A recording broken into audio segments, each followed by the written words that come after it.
Salve, salve, torcida! Voltamos com o nosso canal Vamos Vasco.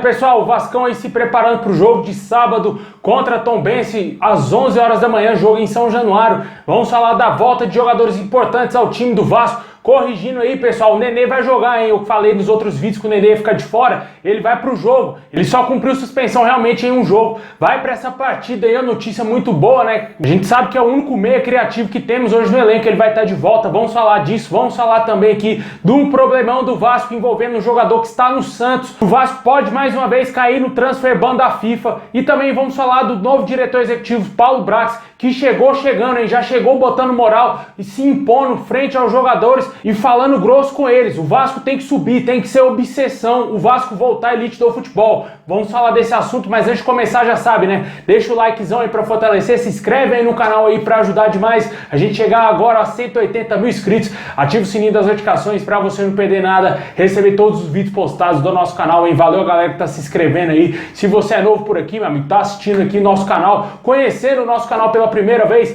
se inscreve aí.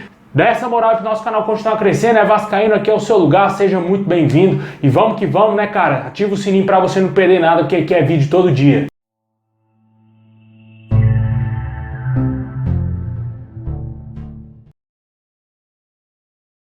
Bom, pessoal, o Vasco vai enfrentar a Tombense aí, precisando se reabilitar dentro da competição, né? O Vasco que vem de péssimos resultados, uma derrota humilhante, na minha opinião, para a Ponte Preta por 3-1, mesmo sendo fora de casa. O Vasco não pode, em hipótese nenhuma, perder de 3-1 da Ponte Preta. E ainda mais na situação que a Ponte estava, né? Brigando para não cair para a Série C. Infelizmente, a situação do Vasco complicou bastante no G4, né? O Vasco está hoje na quarta colocação com 39 pontos, já não irá conseguir recuperar a segunda colocação na próxima rodada, já que o Grêmio está com 43 pontos na segunda colocação. O terceiro colocado, Bahia, tem 40 pontos. O Vasco, em caso de vitória e o Bahia perdendo ou empatando seu jogo, o Vasco retomará a terceira posição na Série B e dentro do G4. Mas para isso precisa vencer, né? Um confronto direto, joga em casa, São Januário vai estar lotado, torcedor empurrando às 11 horas da manhã.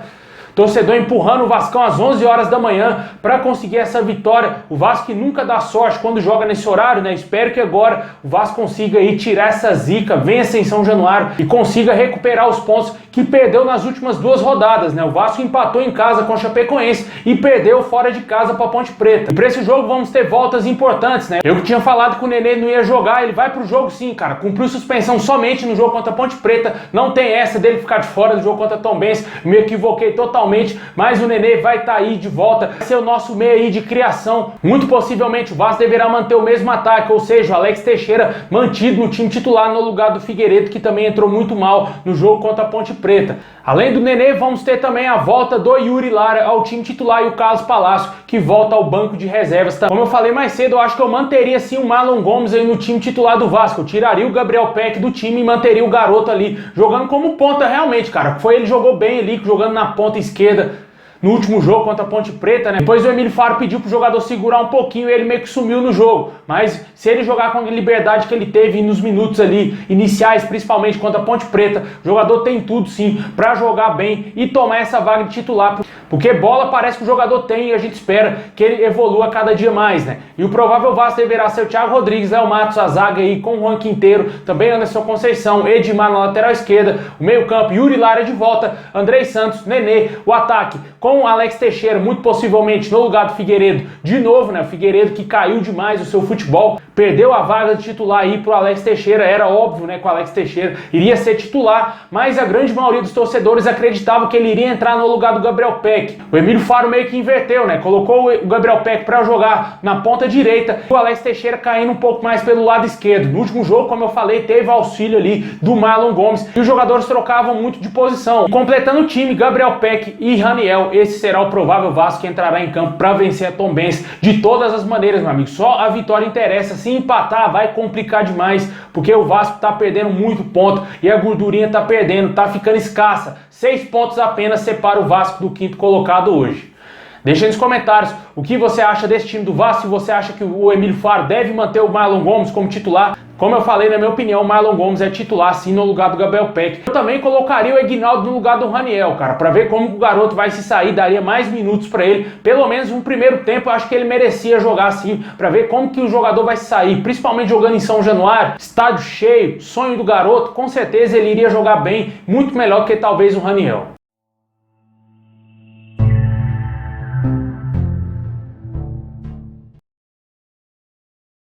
Bom, pessoal, Portuguesa do Rio de Janeiro aciona o Vasco na FIFA aí, cobrando uma porcentagem da transação do lateral direito Natan, na época que foi vendido ao Boa Vista de Portugal. O jogador que atualmente está defendendo o Santos foi vendido por aproximadamente 9 milhões e 400 mil reais. O Vasco vendeu o jogador por essa quantia por 75% dos seus direitos.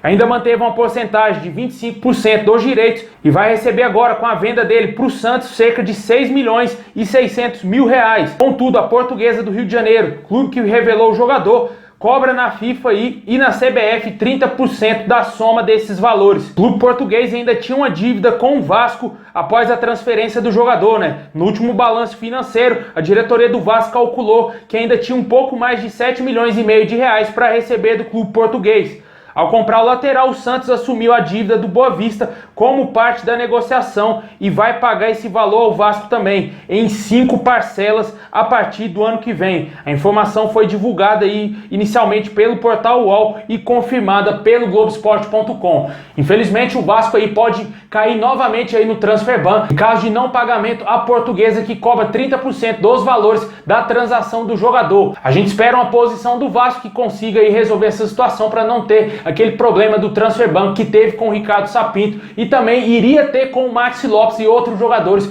que cobraram o Vasco na justiça. Cada dia que passa uma dívida nova aparece, né? Sempre embaixo do tapete. O Jorge Salgado, vale lembrar, pegou 70 milhões da 777 Partners de empréstimo e não pagou essas dívidas aí. Dívidas que podem comprometer o clube aí. E novamente o Vasco cair no transfer ban e está impossibilitado de contratar jogadores. Obviamente agora com a venda da SAF para 777 Partners, a gente fica um pouco mais tranquilo, porque os norte-americanos deverão assumir essa dívida e pagar aí a Portuguesa e quem for que esteja cobrando o Vasco aí. Vamos aguardar, ver como que vai ser essa solução. O fato é que o Vasco teve inúmeros problemas com esse jogador. Teve problema com o jogador sair do Vasco, teve problema quando ele estava em Portugal e agora quando ele voltou para o Brasil.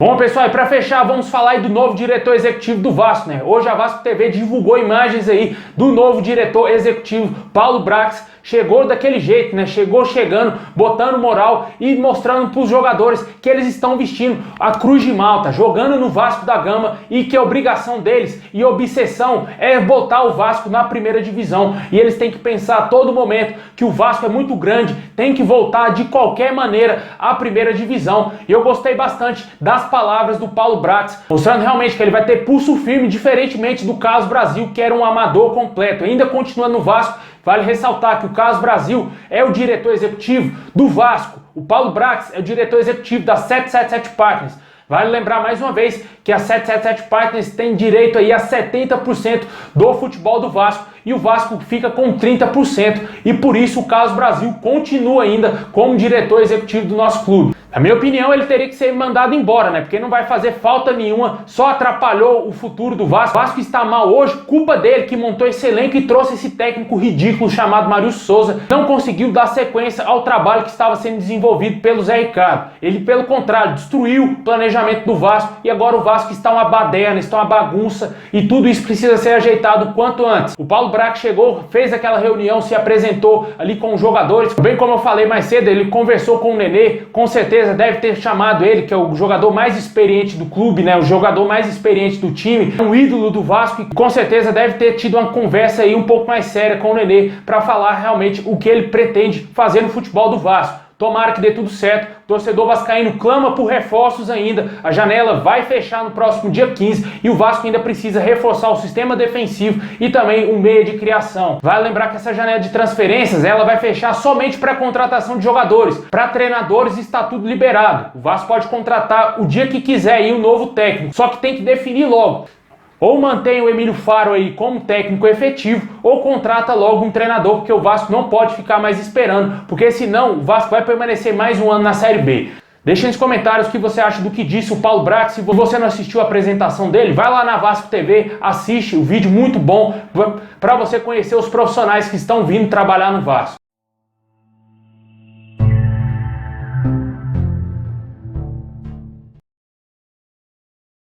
É isso aí, pessoal. Muito obrigado, tamo junto, forte abraço e é nóis!